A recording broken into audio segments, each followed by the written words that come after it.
তো good morning বন্ধুরা। আজকে কিন্তু আবারও একটা নতুন ভিডিও নিয়ে আসলাম। তো আজকে কিন্তু এই কোমরটা এখানে বসবে। তো এই বাথরুমের ভিডিওটা তো অনেকেই দেখেছো হয়তো, যখন আমি এই পাইপটাকে কনসিল করেছিলাম। তো এরপরে কিন্তু এই যে পাথরগুলো লাগিয়েছে, হ্যাঁ, পাথর লাগানোর পরে এখন কিন্তু আমরা এসেছি এটাকে ফিটিং করার জন্য। তো এখন ফিটিং করব, এটাকে কিভাবে ফিটিং করি সম্পূর্ণ ভিডিও তোমাদের দেখাবো। ভিডিওটি ধৈর্য সহকারে দেখবে, অবশ্যই ভালো লাগবে। যদি আমার ফেসবুক পেজ থেকে দেখে থাকো তাহলে আমার পেজটিকে ফলো করে দেবে, আর ইউটিউব থেকে দেখলে চ্যানেলটিকে সাবস্ক্রাইব করে অল নোটিফিকেশনটি অন করে রাখবেন, যাতে এরকম ডেইলি নতুন নতুন ভিডিওগুলো আপনাদের পাশে চলে যায় আর আপনারা দেখতে পারেন।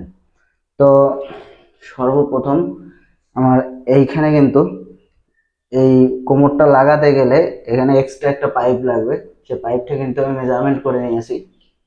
এই দেখো এই পাইপটা কিন্তু এখানে লাগিয়ে দেবো।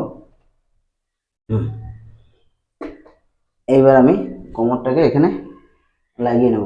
আমি সম্পূর্ণ ভিডিও দেখাচ্ছি, দেখলে আপনারা অবশ্যই বুঝতে পারবে কিভাবে লাগাচ্ছি কোমরটাকে। তো দেখো, আমি কোমরটাকে এবার সেটিং করি, তারপরে দেখাচ্ছি।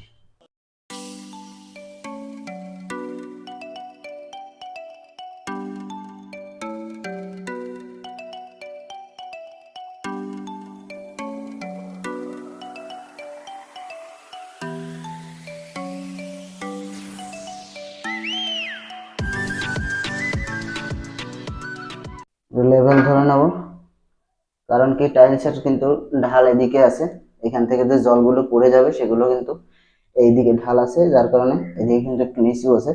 তো যখন সেটিং করব তখন কিন্তু এটাকে একটু হালকা উঠিয়ে নেব। তো এদিকে একটু ঢাল আছে, এদিকে বরাবর ঠিক আছে, যেরকম লাগবে সেরকমই আছে। তো আমি এবার পেন্সিল দিয়ে সুন্দর করে মার্কিং করে নেব, যাতে কোমরটাকে সেটিং করতে আমার পরবর্তীতে অসুবিধা না হয়।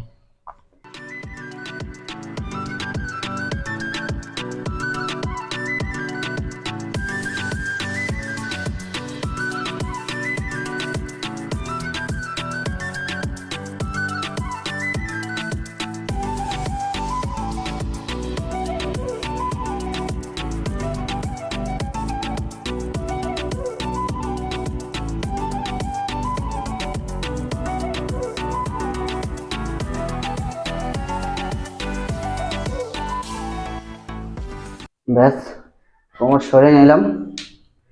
আর মার্কিং কিন্তু আমার হয়ে গেছে, এটা দেখতে পাচ্ছ কিনা জানি না, এটা কিন্তু মার্কিং হয়ে গেছে।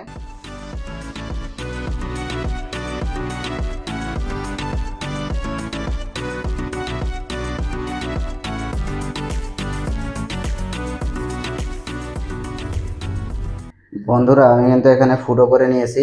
এই দেখুন, এখানে কিন্তু 5টা ফুটো করা হয়েছে। এই যে মার্কিংটা করেছিলাম, সেই মার্কিং এর পাশ থেকে কিন্তু 5টা ফুটো করা হয়েছে। তো ফুটো কিন্তু এই যে কোরবিট দিয়ে করা হয়েছে, এই দেখুন এই কোরবিট। তারপরে কিন্তু ড্রিল করা হয়েছে, যে ফুটো করা হয়েছে। এখানে কিন্তু স্ক্রু বসাবো, স্ক্রু বসিয়ে এই যে কোমর কিন্তু ভুট করা হয়ে গেছে। এই কোমরের এই ফাঁকাটায় মশলা ভরা থাকবে, সিমেন্টের মশলা। আর এই পাইপটাকে ফিটিং এখান থেকে এম সিল দিয়ে ফিটিং করে নেব একদম। তো তারপরে কিন্তু এই কোমরটাকে ফিটিং করব। তো সম্পূর্ণ ভিডিওটি দেখবে সবাই, আশা করছি ভালো লাগবে। আর এই দেখুন, এই যে মশলা কিন্তু বানানো হয়ে গেছে আমাদের, এই যে মশলা বানিয়ে রেখেছি। আর এই ঘরটা কিন্তু কারেন্টের কাজ আমরা করেছিলাম, তার টেনেছিলাম। দেখুন প্রিন্ট করা হয়ে গেছে, কেমন লাগছে। এই সাইডে প্রিন্ট এখনো হয়নি, প্রিন্ট হবে। এসিও লাগানো হয়ে গেছে।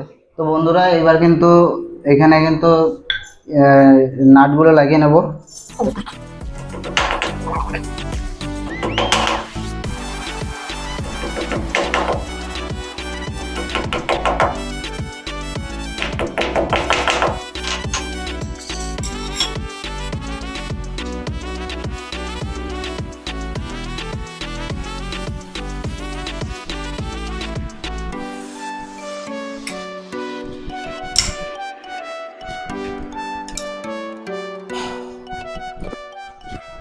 এই নাটগুলো দেওয়া থাকলে এর ভিতর দিয়ে মশলা চলে যাবে, তো তখন কিন্তু এটা একটা সাপোর্ট হয়ে দাঁড়াবে, যার জন্য এরকম সিস্টেম করে দেওয়া হলো। আরও একটা সিস্টেম করা যায়, সেটা আমরা করলাম না। তো এবার এটা করলাম, এটা এই সিস্টেমটা কেমন হলো অবশ্যই সবাই একটু কমেন্টে জানাবে। আর স্ক্রু নিয়েছি আমরা, কিন্তু স্ক্রুতে কোনো সে উপরে যে খাট থাকে সে খাটটা বেশি একটা ভালো না, যার জন্য কিন্তু একটু প্রবলেম হচ্ছে। আর প্রচণ্ড গরম, তো দেখতেই পাচ্ছ আমি একদম ভিজে গেছি। তো এরকম পজিশনে কিন্তু কাজ করতে হয় আমাদের প্রায়, গরম ঠান্ডা মিলিয়ে শীতের সময় একটু ভালো হয় কাজ করতে। দেখো কেমন গরম, ভিজে যাচ্ছি একদম। আর এদিকে কিন্তু এমসিল, এই দেখো এমসিল কিন্তু এখানে পরিষ্কার করা হচ্ছে, মেশানো হচ্ছে। হ্যাঁ, দুটো, একটা সাদা একটা কালো থাকে, তো দুটোকে কিন্তু মিক্স করা হচ্ছে। তো দুটোকে মিক্স করে এইখানে যে পাইপটা দেওয়া হয়েছে, এই যে এই পাইপের এই যে এইখান থেকে কিন্তু দেওয়া হবে, এইখান থেকে, যাতে কখনো এদিকে লিক না করে। লিক এইখানে তো একটা ভাইটাল জায়গা, কারণ ওই সাইডে কিন্তু আমাদের দেয়াল রয়েছে, আর এদিকে কিন্তু মিশে থাকবে, হালকা একটু ফাঁকা থাকবে এখানে, এই সাইডটা মিশে থাকবে, যার জন্য যদি কোনোদিন পরবর্তীতে যদি কোনোদিন লিক হয় তাহলে কিন্তু এটাকে ঠিক করা যাবে না, বিশাল প্রবলেম হবে ঠিক করতে গেলেও। এই দেখুন কেমনভাবে দেওয়া হচ্ছে।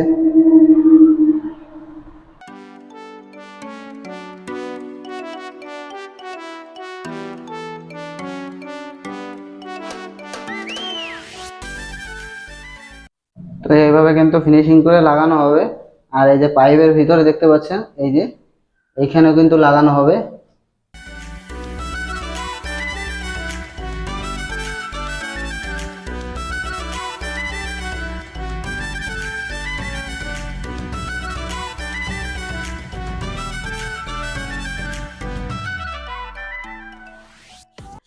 সুন্দর করে মশলা ভিতরে একদম ঢুকিয়ে দিতে হবে, যেন কোথাও কোনো ফাঁকা না থাকে।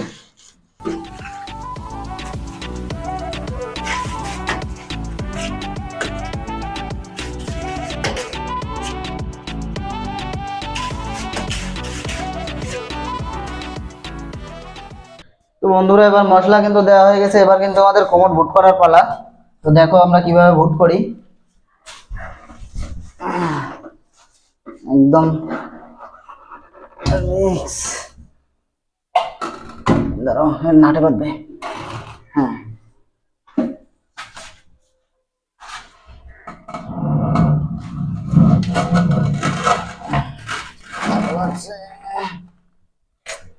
বাঁধা নেই, ঠিক আছে। হালকা উঁচু।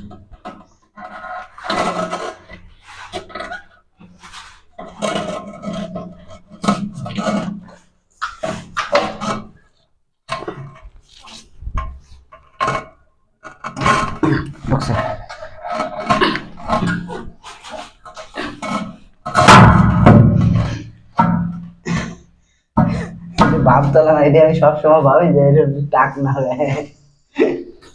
কমপ্লিট হয়ে গেল। এই মশলা জিমে দিন থেকে এই কোমর একদম অসুবিধা হবে না।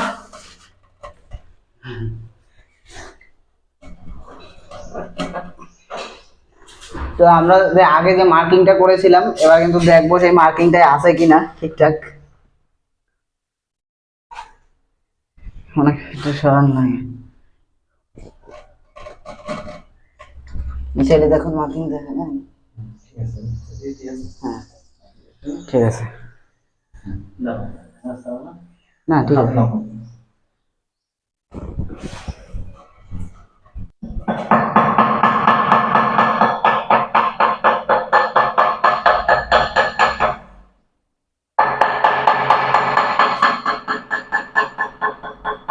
বন্ধুরা যদি কোনো জায়গায় মশলা যদি ফাঁকা থেকে থাকে তাহলে কিন্তু এবার বসে যাবে সেই মশলাটা, আর কোথাও কোনো ফাঁকা থাকবে না। তো আমাদের কোমর কিন্তু একদম পারফেক্ট বসানো হয়ে গেছে, কোথাও কোনো ত্রুটি নেই, একদম বসানো হয়ে গেছে দেখুন।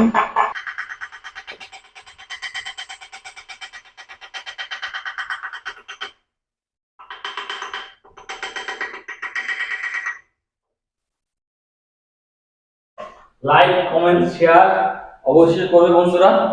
অনেক কষ্ট করে ভিডিও এই কারণে করা, আপনাদের কাছে পৌঁছানোর জন্যই এত কষ্ট করে ভিডিও করা আপনাদের কাছে। হ্যাঁ, এই দেখুন এই সাইড দিয়ে কিন্তু এই যে এখন মশলা যেগুলো বেরিয়ে গেছে এগুলো কিন্তু শুধু পরিষ্কার করে নেব। আর এই মশলাটা যখন শুকিয়ে যাবে তারপরে গোড়ায় হোয়াইট সিমেন্ট মাখ। দেখুন একদম পারফেক্ট ভাবে বসানো হয়ে গেছে। তো বন্ধুরা এই ছিল আমাদের আজকের ভিডিও। তো ভিডিওটি যদি ভালো লেগে থাকে অবশ্যই আমার চ্যানেলটিকে সাবস্ক্রাইব করে দেবে, আর ফেসবুক থেকে দেখলে অবশ্যই আমার পেজটিকে ফলো করে দেবে, আর বন্ধুদের কাছে একটু শেয়ার করে দেবে, যাকে যারা নতুন মিস্ত্রি আছে তারাও বুঝতে পারবে যে কিভাবে কোমর লাগালে একদম পারফেক্টভাবে লাগানো হয়, কোনো রিস্ক থাকে না। আর যারা নতুন বাড়ি করবে তারাও বুঝতে পারবে, তাদেরও একটা আইডিয়া হয়ে যাবে। তো বন্ধুরা আজকে ভিডিওটা এ পর্যন্ত রাখছি।